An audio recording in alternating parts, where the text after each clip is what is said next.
ខ្ញុំមានមុខម្ហូបពិសេសមួយដែលបងប្អូននិយមចូលចិត្តញ៉ាំនោះគឺ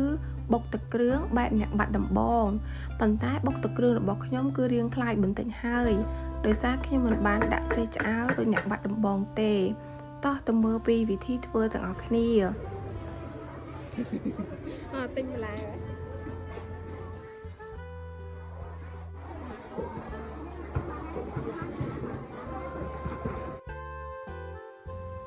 ទៅផ្សារថ្ងៃនេះខ្ញុំទិញបានត្រីរ៉ស់មួយក្បាលប៉ុន្តែខ្ញុំ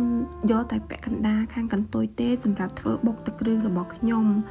ជាដំបូងគឺយើងត្រូវលាងត្រីឲ្យស្អាតហើយដាក់ត្រីស្ងោរ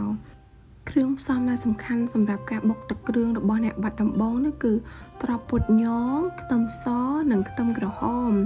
យើងត្រូវដាក់លីងគ្រឿងទាំងនេះឲ្យមានក្លិនឈ្ងុយនេះហើយគឺជាចំណុចសំខាន់របស់ទឹកគ្រឿងអ្នកបាត់ដំបងគឺការលេងត្រប់ពុតញងនិងខ្ទឹមសនេះឯងបន្ទាប់មកយើងត្រូវយកប្រហុកស្រស់យកមកចិញ្ច្រាំវាឲ្យបានម៉ត់ដល់វគ្គដែលយើងត្រូវបុកទឹកគ្រឿងហើយជាដំបូងគឺយើងត្រូវយកគ្រឿងត្រប់ពុតញងនិងខ្ទឹមសដែលយើងបានលីងអំបញ្ញមិញនេះយកមកបុកឲ្យបានម៉ត់សិននៅពេលដែលយើងបុកម៉ត់ហើយយើងត្រូវយកសាច់ត្រីដែលយើងបានស្ងោរបេះឆ្អឹងចេញឲ្យបានស្អាតរួចបុកបញ្ចូលជាមួយនឹងគ្រឿងដែលយើងបានបុកយើងបន្តបុកវាដើម្បីឲ្យត្រប់ពុតញងខ្ទឹមសដែលយើងបានបុកមុនហ្នឹងហើយនឹងសាច់ត្រីហាប់ចូលគ្នានៅពេលដែលឃើញឆ្អឹងបងប្អូនគួរតែរើសឆ្អឹងចេញផងជៀសវាងនៅពេលយើងញ៉ាំទៅវានឹងមានការឆ្លាក់នៅបំពង់ក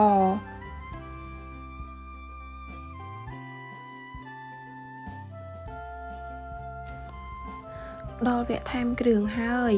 ប្រហុកចិញ្ច្រាំដែលខ្ញុំបានចិញ្ច្រាំមុនហ្នឹងគឺខ្ញុំដាក់ចូលមកបន្ទាប់មកទៀតទឹកអំពិលទុំបងប្អូនអាចបន្ថែមគ្រឿងផ្សំដែលមានដូចជាស្ករសប៊ីចេងនិងទឹកត្រីបងប្អូនកុំតន់ដាក់អំបិលព្រោះដោយសារយើងដាក់ប្រហុកដែលមានជាតិប្រៃហើយនិងទឹកត្រីស្រាប់ហើយបងប្អូនអាចកូរច្របល់បើសិនជាគោកពេកអាចបន្ថែមទឹកជាបន្តិចបន្ទាប់ពីផ្សំគ្រឿងហើយបងប្អូនអាចកូរទឹកគ្រឿងរបស់យើងឲ្យចូលផ្សព្វរសជាតិគ្នាល្អនិងភ្លក់តាមចំណង់ចំណូលចិត្តបើសិនជាខ្វះខាតត្រង់ណាបងប្អូនអាចថែមគ្រឿងទៅតាមនឹងបានមើលចោះទឹកគ្រឿងរបស់យើងគួរឲ្យចង់ញ៉ាំណាស់ជាមួយនឹងអន្លក់ខ្ចីដែលមានដូចជាស្ពៃម្ទេសផ្លោកត្រសក់ផ្កាខាត់ណាគឺពិតជាត្រូវរសជាតិគ្នាមែនតែនជាចុងបញ្ចប់ខ្ញុំសូមអធិស្ឋានដល់បងប្អូនទាំងអស់គ្នាដែរដោយសារថាការថតវីដេអូរបស់ខ្ញុំមានការរំខានពីរយខ្លាំងមែនតែនអរគុណបងប្អូនអ្នកគ្នាសម្រាប់ការតាមដានទស្សនា